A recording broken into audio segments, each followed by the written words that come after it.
그래서 어찌됐든 이제 이 산 밑에 운막짐에서 이제 제가 투병 생활에 들어간 거야. 근데 18살이잖아 그때 그 당시에. 그럼 이제 저 친구들은 다 학교 다니고 있고 저는 이제 중학교 졸업을 최종 졸업으로 투병 생활을 하게 되는데 그 투병 생활을 진행하는 과정에서 제가 어떤 생각이 많이 들겠어요. 야, 인생이 끝이구나. 내가 살 수 있을까? 불확실한 미래고. 근데 이제 어머님이 극진한 저한테 정성을 들여서 뭐 안 먹어본 그 음식이 없어요. 하여튼 폐결에 좋다는 그 막 모든 것을 다 통보한 거예요. 근데 그때 아버님, 어머님의 그 저에 대한 지극한 정성을 잊을 수가 없는 거죠. 근데 저도 되게 이제 모범생이기 때문에 의사가 시키는 대로 다 일정하게 약 먹고 다 거의 뭐 금욕적인 생활이고 일정한 규칙적인 생활을 하게 됐습니다. 그러다 뭐 하물며 우리 어머님이 폐결에 좋다는 약은 세상에 다 있는 건 다 구했는데 그중에 가장 기억나는 건 그 태반, 초산 남태아 태반을 산부인과에 지금은 이제 그 구할 수가 없는데 그 가서 의뢰를 해서 그걸 이제 빼오는 거예요. 돈을 얼마 주고 그걸 이렇게 와서 쌀뜨물에 이제 씻어가지고 그걸 해를 이제 생 태반이거든요. 이제 해를 쳐서 그걸 이렇게 김에다 딱 싸서 저 어두컴컴한 장독대에다 이렇게 두어요. 그게 여보, 영엄마 저 가서 김밥 먹어라 이러거든요. 근데 저는 알았어요. 아는데 그걸 알고도 저는 살아야 되겠다 생각에 그걸 이제 꾸역꾸역 먹는 거예요. 근데 먹으면서도 막 진짜 안 넘어가요. 이 생태반이니까. 근데 그걸 한 100개 먹은 것 같아요. 제 생각에는. 근데 어떻게 됐든 그걸 먹으면서 울컥울컥 하면서 먹는 거지. 엄마도 아마 뒤에서 많이 울었을 거예요. 그리고 우리 어머님도 밤마다 이렇게 언뜻 보면은 저는 운막집에서 아침에 내려와서 아침 먹고 다시 올라가고 거기서 지내고 점심때 잠깐 내려 밥 먹고 하고 저녁에 한 번씩 내려와서 밥 먹고 딱 가는 거예요. 거기는 거의 이제 제가 수양 생활이죠. 한마디로. 근데 이제 그럴 때 한 번씩 내려오면 그 어머님이 그 장독대에다가 그 하얀 물을 떠놓고 기도하고 이런 장면을 보면서 그때 이제 그 저희 어머님하고 저하고는 이게 너무나 이제 교감이 많이 되시고 저희 어머님하고는 막내다 보니까 저희 어머님이 미주알 고주알 집안에 있는 대소사를 저한테 전부 다 의논을 다 했어요. 누구는 어떻고 큰 누나는 어떻고 큰 형은 어떻고 큰 며느리는 어떻고 뭐 하는데 내가 어릴 때부터 다 내가 잘 돼가지고 우리 엄마에게 내가 다 용돈도 드리고 그걸 내가 이제 꿈에 그렸는데 제가 그걸 못 하게 됐잖아요. 오히려 더 엄마의 그 고통을 드렸으니까 그때 제가 이제 그 심정이 아 내가 의도하지 않은 불효자가 됐구나. 어떻게든 내가 나아야 된다. 그래서 이제 필사의 노력을 이제 하게 됐는데 죽음을 앞두고 있는 상황에 처절한 몸부림은 어떻게 보면 약간 초인전의 힘이 많이 나와요. 그런데 저는 어린 나이인데 죽음이라는 것을 생각하게 되니까 인간이 빨리 깨달은 느낌. 그래서 아, 이 사람이 삶이 무엇이고 인간은 무엇이고 인간이 어디서 왔고 어디로 흘러가는지 이런 데 대한 굉장히 생각이 많았던 것 같아요. 지금 생각해 보니까. 그 당시에는 이제 제가 할 수 있는 게 없잖아요. 그러니까 산에서 뭘 했냐면 책을 고전에 대한 전집 이런 걸 막 사가지고 그걸 그냥 막무가내 읽는 거예요. 톨스토이, 뭐 도스토옙스키, 재화, 벌, 뭐 데미안 읽고 산책하고 그 다음에 좋은 음식 먹고 그 생활이 이게 도인 생활이죠. 근데 이제 폐결핵은 어느 정도 조금씩 잡혀가는 거예요. 근데 시간이 지날수록 저는 몸이 회복이 안 돼요. 폐결은 좋아지는데 누워보면 갑자기 어느 날 친구들은 벌써 대학을 가고 있고 나는 중졸이고 아침에 눈을 탁 뜨면은 그 학교 등교 가는 학생들 보이잖아요. 교복 입고 그거를 부러운 거예요. 그럼 이제 이걸 나는 어떻게 살아야 된다 이런 상황에 밤에 잠을 못 자게 돼요. 이제 갑자기 어느 날 밤에 내가 어떤 식으로 내가 이걸 살 수가 있는지 내가 죽는 건지 아니면은 다시 회복돼도 내가 어떻게 공부를 해서 다시 또 갈 수 있는지 이거는 미래가 불투명하고 삶과 죽음의 갈림길에서 있는 거기 때문에 그 인생의 근원적인 질문을 많이 던지게 됐던 것 같아요. 그러면서 어느 날 갑자기 확 밤에 이게 확 올라오는 거예요. 뒷골이 딱 당기려면서 머리가 터질 듯이 아파요. 그러면서 숨이 가쁘고 호흡이 가쁜데 또 미친 사람 같아요. 그때는. 그게 이제 지금 보니까 공황장애. 막 호흡이 가쁘고. 근데 그때는 어머님을 부를 수가 없어요. 내 혼자 있었기 때문에. 근데 엄마한테도 이야기를 못 하는 거죠. 괴로운 이런 상황을. 혼자서 그걸 버틴 거죠. 그러니까 잠을 아예 못 자는 거예요. 아예. 근데 저는 지금 정신과 환자를 보면서 불면증 환자가 제일 불쌍하다 생각합니다. 우리가 하루 잠을 못 자도 있죠. 그 다음날 엄청 괴로워요. 막 뭐 눈알이 아프고 뒷골도 땡기려고 가슴도 막 답답하고 이렇잖아요. 저 생각해봐요. 3년 내내 잠을 제대로 못 잤다 생각하면은 그거는 거의 사람이 정신병이에요. 그래서 그 당시에 내가 이래 살아서 뭐 하겠나.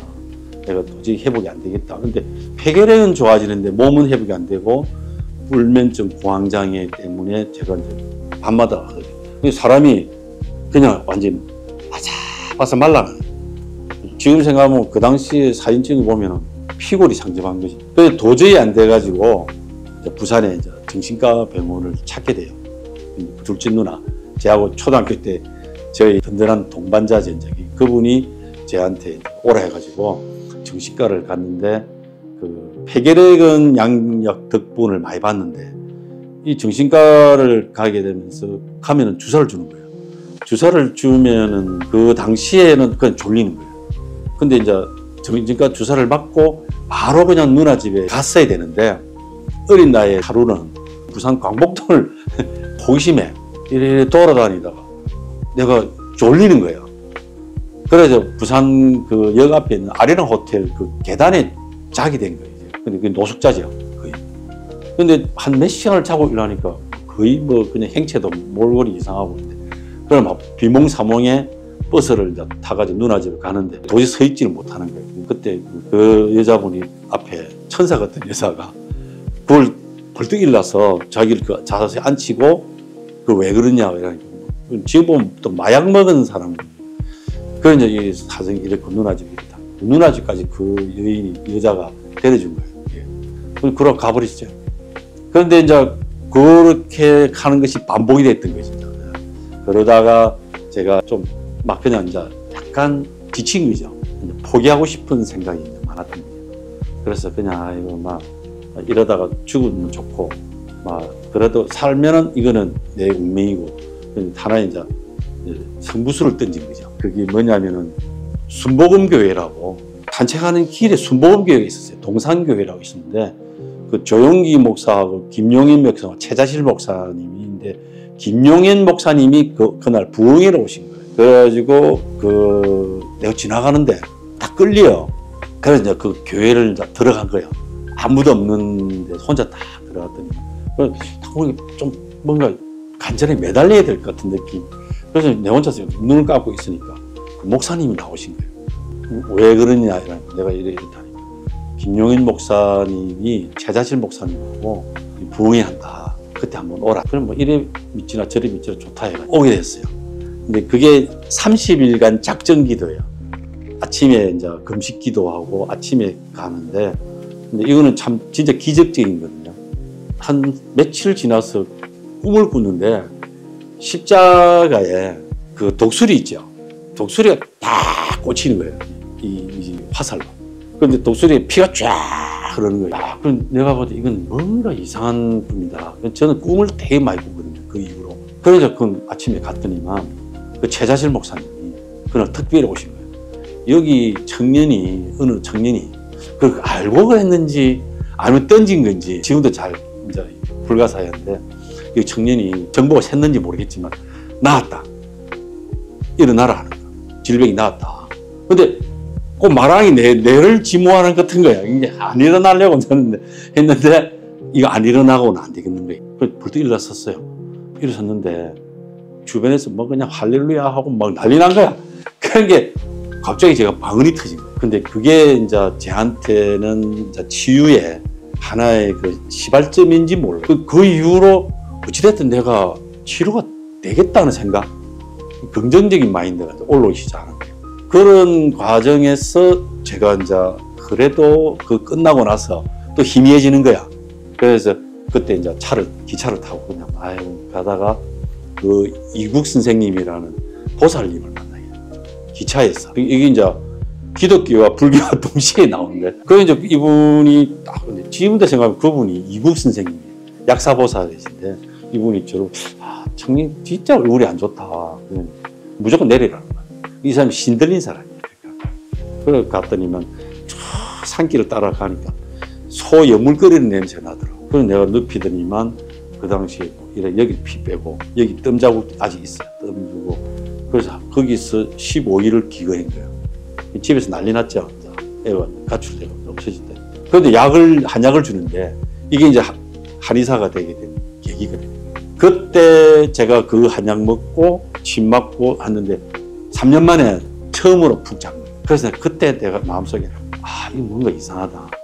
그래서 제가 그때 한 3개월 동안 그 치료를 받고 왔다 갔다 하고, 그러면서 나중에 알고 보니까 그 이국 선생님이 우리 큰형도 치료를 했던 분이더라고요. 그게 어머님도 알던 분이더라고요. 그게 어머님이 내가 왜 그 선생을 생각을 못 했을까? 딱 이렇게 이야기하시더라고요. 우연히 내가 만난 거지. 그래서 이제 그렇게 해서 일단 제가 어찌됐든 공황장애, 불면증이 치료됐던 그 한약이 듣고. 그거는 어떤 학문적인 어떤 리딩을 해줄 수는 없죠. 한의사가 아니니까. 그래서 그 이야기는 그냥 저한테 하나의 그 한의학을 가기 위한 하나의 그 뭐 교두보를 말해 준 사람으로서 끝이고, 그 사람 영감 때문에 상한노 한의학을 이룬 건 아니죠. 그래서 제가 그 당시에 제가 이제 하나의 약속을 하게 된 거예요. 제가 지금도 뭐냐면은 내 마음속에 신이 있다고 생각하거든요. 저는 제 자신에게 끊임없이 주문하고 반성하고 자책하고 그런 게 찾아가는 게, 그때 나에게 내 안에 내 신이 있다 그런 생각합니다. 그게 초인인지 내 무의식인지 모르겠지만은 그 신에게 약속을 한 거죠.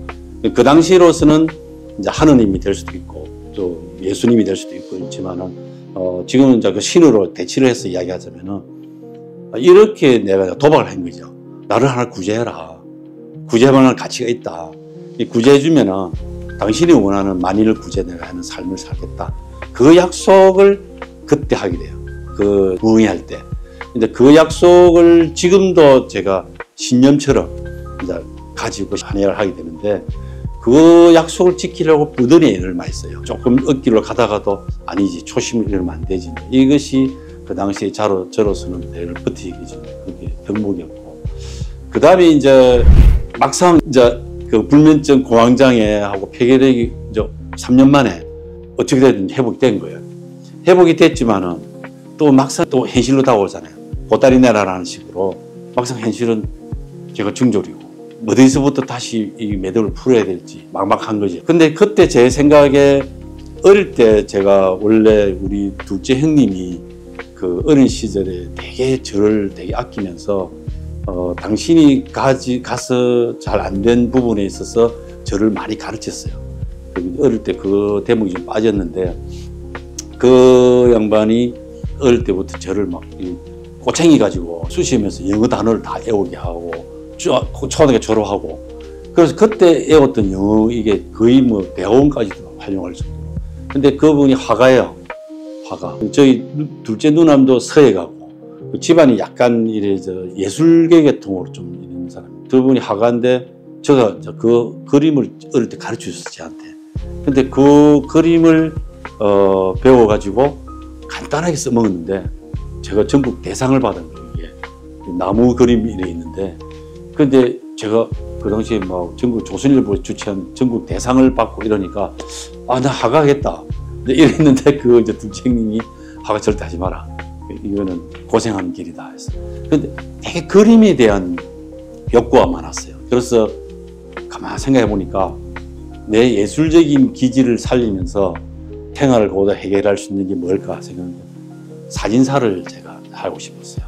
네. 사진사에 대한 부분에 이제 제가 욕구가 있어가지고 그 1978년도 이제 그때 부산으로 사진 학원에 등록을 해요. 사진 그리고 예술적인 것도 살리면서 제가 사진관을 하게 되겠다 생각하고는 이제 사진 학원 등록을 했는데, 사진 학원을 3월 2일 날 등록했는데 사진사 저것도 이론이 자격증이 필요하더라고요. 그래서 그 책을 이래 받았는데 공부를 하면은 머리가 아픈 거예요. 이게 공부를 할 수가 없는. 그냥 서적은 읽을 수 있는데 딱 집중해서 보면 이게 있냐 봐. 공부가. 그래서 잠도 잘 못 자게 되고 그래서 이거 공부할 수 있을까 했는데 해보니까 되더라고요. 이게.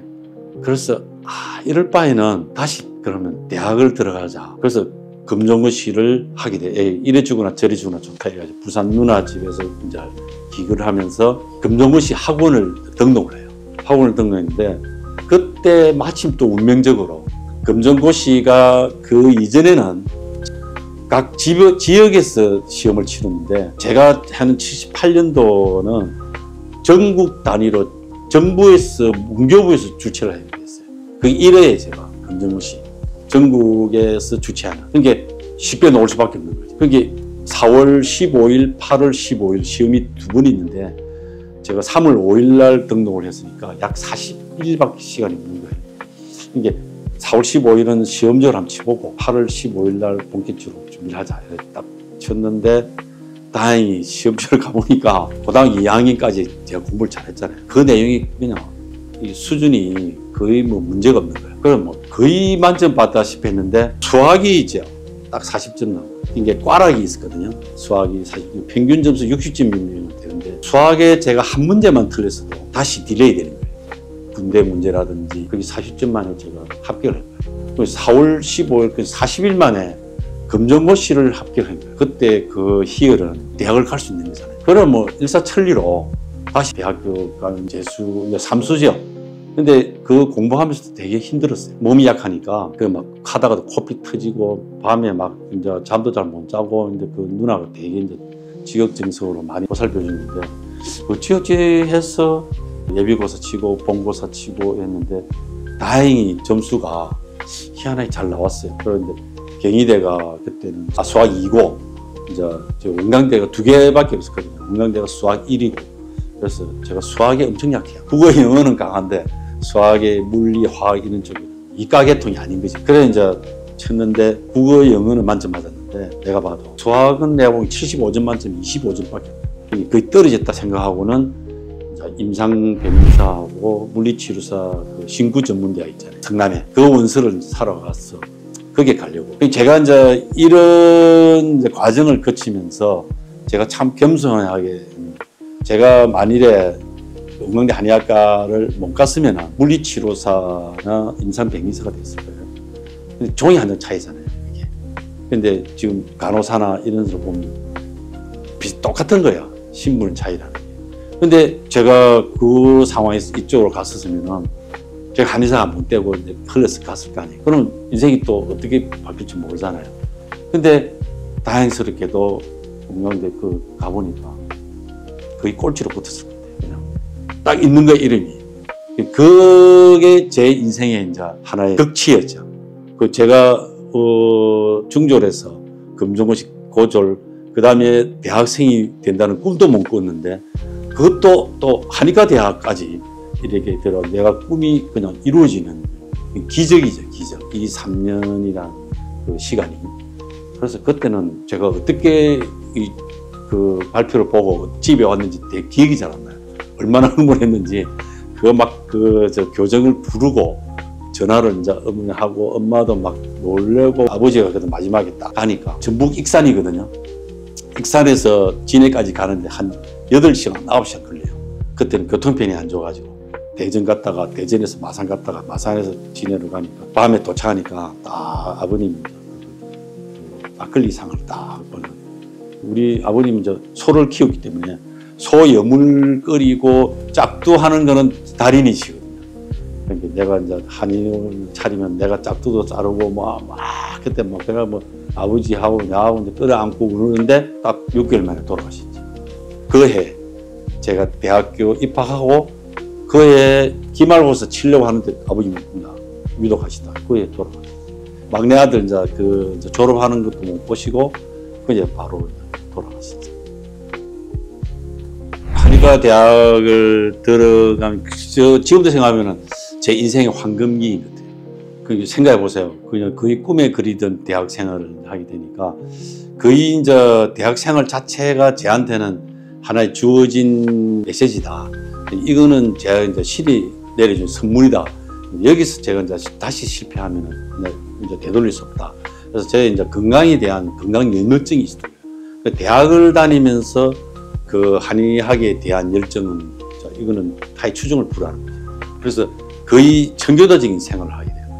10시에 딱 자요. 대학생인데도 동아리 이런 거는 아예 꿈도 못 꾸고 봉사활동도 못 하고 그 다음에 딱 그날 배운 거 그날 와서 복습하고 그럼 뭐 음주 이런 거는 전혀 뭐 생각도 못 해요. 이제 그 청교도적인 생활을 금욕적인 생활을 하게 되는데 그 당시에 하숙집에 있었던 그 학생들이 내보고 한 15년 후에는 신부가 되어 있을 것이다. 그 정도로 이렇게 이제 금욕적인 생활을 했는데 그런 과정에서 제가 한약으로 질병이 치료가 됐잖아요.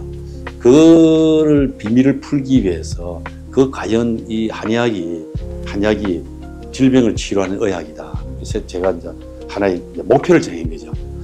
그런데 이 현실하고 이상은 완전히 달라요. 괴리감이.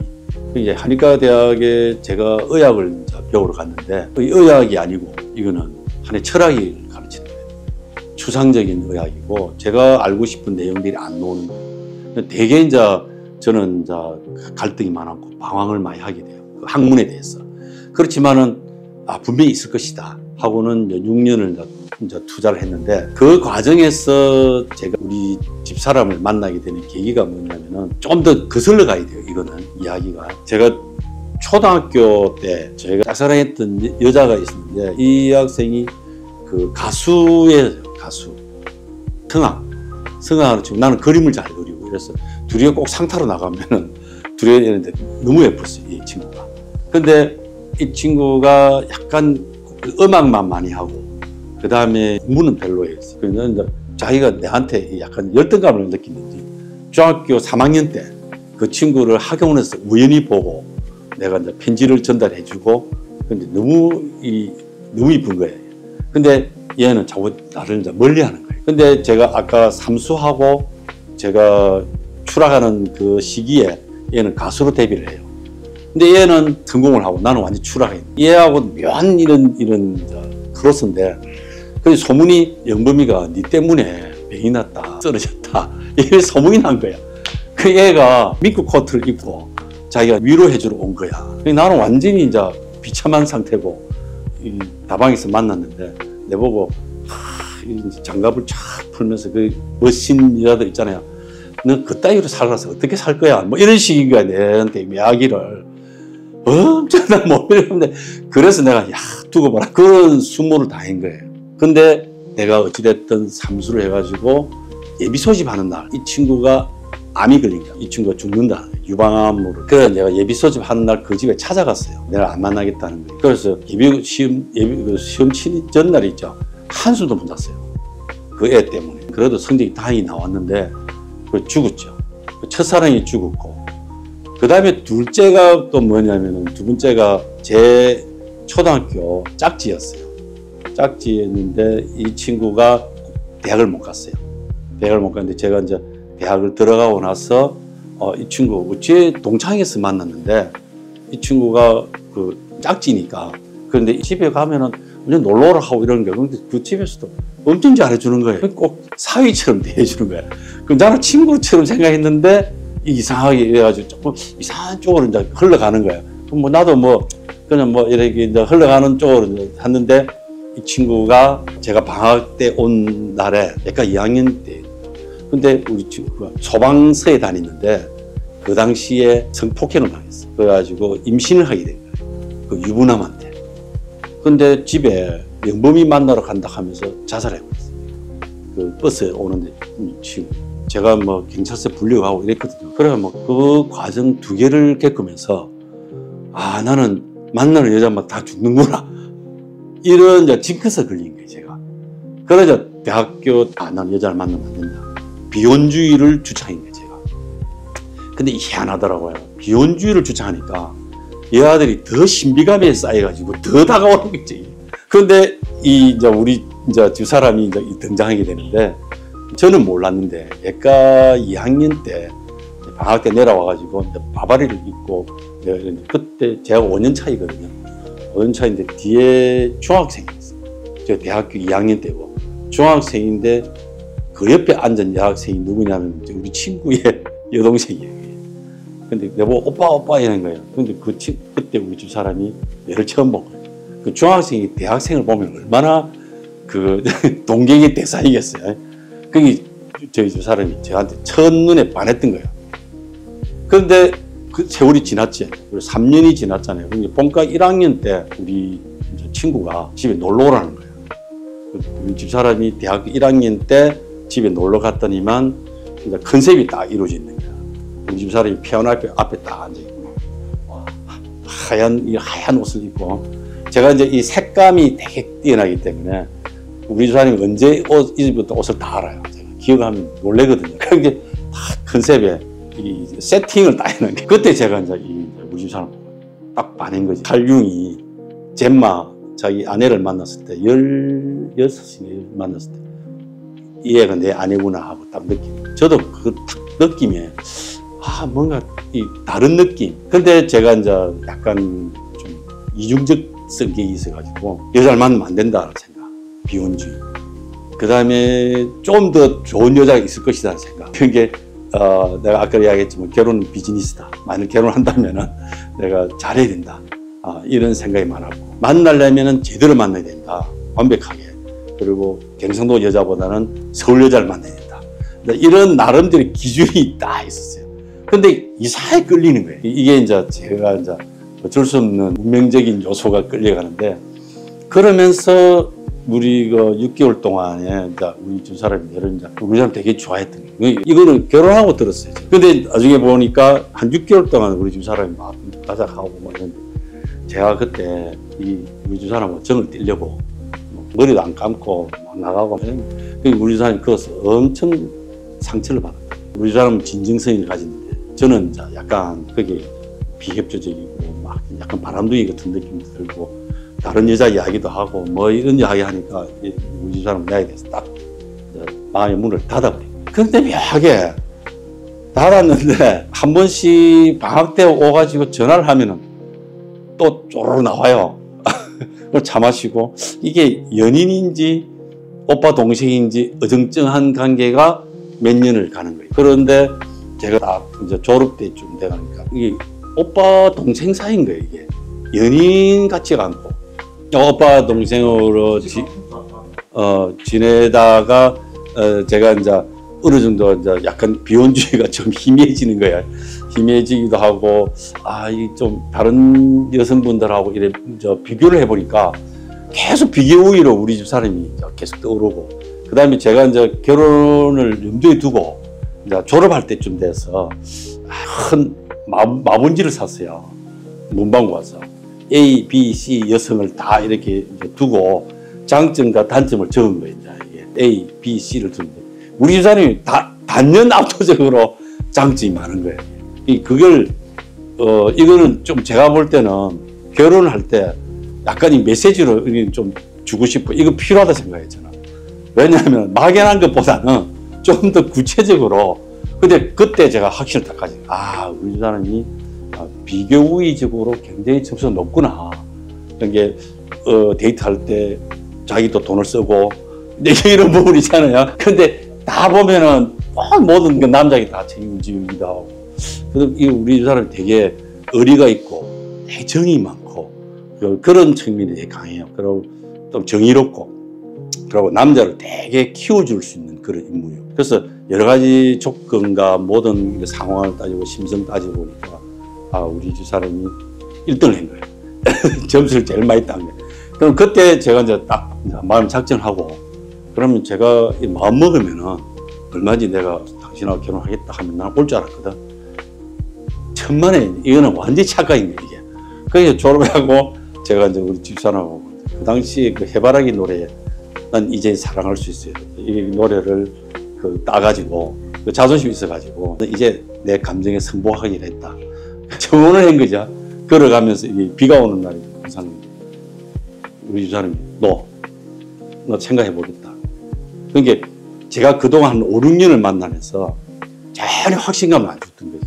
이 사람은 다시 배신할 가능성이 있고 그다음에 다른 여자한테 마인드가 있을 수도 있고, 그다음에 약간 이제 이 갈등이 있을 수도 있다. 그런 게 우리 사람도 약간 성숙했던 거죠.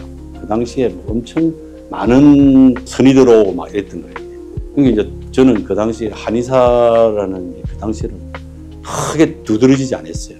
그리고 우리 그 장모님이 되게 딸을 아꼈기 때문에 그 딸에 대해서 또 되게 미모도 출중해요, 우리 집사람이. 근데 엄청 잘 결혼시키려고 외동딸이니까. 근데 저는 안중에도 안 들어오는 거지. 근데 1년을 쫓아다닌 거죠. 1년을. 이제 군대를 제가 이제 그 방위병을 했거든요. 그 진해에서 이제 그 생활하면서 오직 1년간 우리 집 사람이 구애를 했던 거예요. 혹독한 대가를 치른 거죠. 제가 초기에 그걸 안 받아줘 가지고 그 1년을 했는데 막 움직이더라고, 우리 집 사람. 야, 그런데 여자는 그 한 번 마음이 이렇게 돌았으면은 쉽지가 않다는 걸 느끼고 제대할 쯤 돼서 저도 포기를 한 거지. 나도 다른 여자 구하러 가야 되겠다 생각을 하고 이제 마지막에 그날 이제 제대 얼마 안 두고 술을 먹고 우리 친구들 불러가지고 나 이제 그만두기로 했다 하고 전화를 딱 걸었는데 이제 나 포기하기로 했으니까 이제 단념하고 하겠다 하니까. 근데 또 우리 사람이 오빠 잠시 생각해보자, 내일 다시 만나서 이야기해보자 이러는 거야. 이게 무슨 좋아지. 다음날 또 만났더니만 또 어정쩡한 이야기를 하는 거예요. 그런데 우리 또 다시 생각해보고 그래 흐지부지 되려는 찰나에 우리 집사람하고 저한테 중매쟁이가 들어온 거예요. 중매가 들어온 거예요. 우리 집사람한테 이런 청년이 있고 한의사고 이런 들어본 게 오빠들에. 내한테도 그 여자분이 오셨거든요. 전화 막 온 거야. 우리 사람 지금 뭐냐면은 잠깐 징크스를 믿어요. 이거는 운명인갑다. 딱 그때 이제 우리 사람 딱 마음이 접더라고.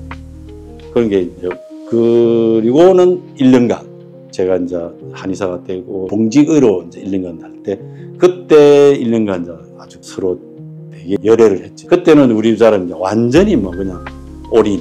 중간에 제가 이제 한의과 대학을 다니면서 제가 풀지 못했던 이런 것에 방황하고 이럴 때 우리 집안에 되게 든든한 지지자가 많이 되어줬죠. 그 당시에 봉지교를 하면서 제가 이제 오픈을 못 했거든요. 근데 돈도 없고. 근데 이제 우리 집사람이 결혼 자금을 자기가 선뜻 내놓고 의리가 있어요, 우리 집사람이. 그런데 가집 쪽에서는 저를 엄청 반대했어요. 그리고 인사하러 갔더니만 장모님은 어디 절에 가버리시고 저를 아예 안 볼 생각하는 거예요. 근데 우리 집사람이 저를 끝까지 믿어주고 설득시키고 이래서 결혼했고 올인했는데 그 하나 이제 아쉬운 점은 그 제가 한의학에 대한 열정이 너무 강하다 보니까 결혼 전에 개원식을 했어요. 9월 16일 날 제가 오픈을 하고 10월 19일 날 결혼식을 하게 돼요.